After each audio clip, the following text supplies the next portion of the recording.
ਮਸਲਾ ਕੱਲ ਗੱਡੀ ਆਵਾਦੀ ਇਹਨੇ ਗੁੰਡਾਗਰਦੀ शुरू की थी अपने इतने चलाने की थी। कल सर हमारा लड़का ना जो छोटा वो गाड़ी चलाता है इधर उसने इसको 150 रुपये दिया, बोल रहे मैं चलाने दूंगा। किसको दिए? एजेंट को, हाँ दीपे को। बोलता मैं 200 रुपये लूँगा नहीं तो मैं दूसरी गाड़ी भेज दूँगा।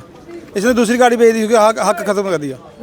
बस उसने उसको धक्का मारा तो इसने रिपोर्ट कर दी पुलिस में कि मेरे को मारा है। एक दो लड़के इसके साथ और थे, उन्हें भी बढ़ के कोड़े। हाँ, आपने किसी से अधिकारी से बात की है? किसी से अब जा रहे हैं सर। ਇੱਥੇ ਸਾਡੇ 6-7 ਸਾਲ ਦੀ ਇਲੈਕਸ਼ਨ ਨਹੀਂ ਹੋਈ ਕੋਈ।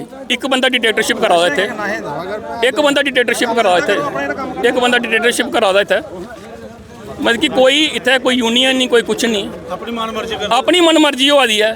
ਮਨਮਰਜ਼ੀ ਦੇ ਚਲਾਨ, ਆਪਣੀ ਗੱਡੀਆਂ ਜਾ ਦੀਆਂ ਆ ਦੀਆਂ। ਬਾਕੀ ਗੱਡੀਆਂ 6-6 ਮਹੀਨੇ ਦੀ ਸਾਰੀਆਂ ਖਲੋਤੀ ਦੀਆਂ, ਕੋਈ ਉन्हें उनका कोई अपना नंबर सिस्टम नहीं, कोई कुछ नहीं है। माल के लिए सिंगल माल गड्डी बेची अपना जा इतों, कोई फाइनेंसर फड़ी ले जा दे एला माल तो रोटी खाने मताज हो जाके दिन तो जिन्हें यूनियन ग्रैब की अपना आलीशान जिंदगी बतीत करा देन। माल कोई ट्रांसपेसी नहीं, कोई कुछ नहीं है। उनकी गड्डियाँ 3-3 भावें 4-4 5-5 हज़ार रुपये अपने बोझे पाइए लिया देन। तो एक जो सिंगल मालक है उसी 500 रुपया नसीब नहीं होता। जिस दिन 500 रुपया ले जाता ना मालक, उसने बड़ा खुश होता हमारे 500 रुपये मिले सानू। बाकी टोटली डिटेलशिप आई दी है इतना। तो यह संज्ञान लेना तो मंत्री सतीश शर्मा और जिस बने हैं ना, अस इन्ने लड्डू बंडे है असें साढ़े शंभ रूट साढ़े विधायक मंत्री बने, साढ़े मंत्री बने ने इत्थों दे, साढ़े ताईं शंभ रूट ताईं सब बनेगा।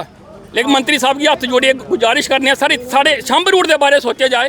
ये मुद्दा बड़े अरसे से चल रहा है, पिछले 4-5 साल से ये मुद्दा चल रहा है। इसका संज्ञान हमने बड़ी दफ़ा बोल दिया, सरकार को भी बोला, हमने डीसी को बोल दिया, हमने ट्रांसपोर्ट मिनिस्टर को बोल दिया। मिलके सारे यूनियन मिलके हम गए, हमने उनको रिक्वेस्ट किया कि आप प्लीज़ एंड प्लीज़ इसमें इंटरवेन करो, इसमें दखलंदाजी करो। अगर आप दखलंदाजी नहीं करोगे बहुत लेट हो जाएगा, कोई मरेगा, किसी को मरने का ये होगा इधर, और वो जो है वो सरकार के सर पे आ जाना है। जो जैसा माहौल सरकार ने यहाँ बनाया हुआ है, जैसे यहाँ के बदमाशों गुंडों ने बनाया हुआ है, किसी न किसी को मरना है इस सारे इस पंगे में। बहुत धांधलियाँ हो रही है, बहुत चोर बाजारी हो रही है। 200 रुपये का चालान बिकता है इधर, जो 50 रुपये का चालान है वो 200 रुपये का चालान देते हैं।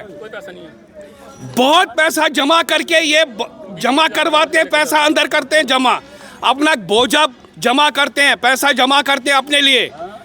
और बाकी लोग जो है वो ऐसे बेचारे भिखारी बने हुए, किसी को नंबर नसीब नहीं होता। मांग क्या करना है?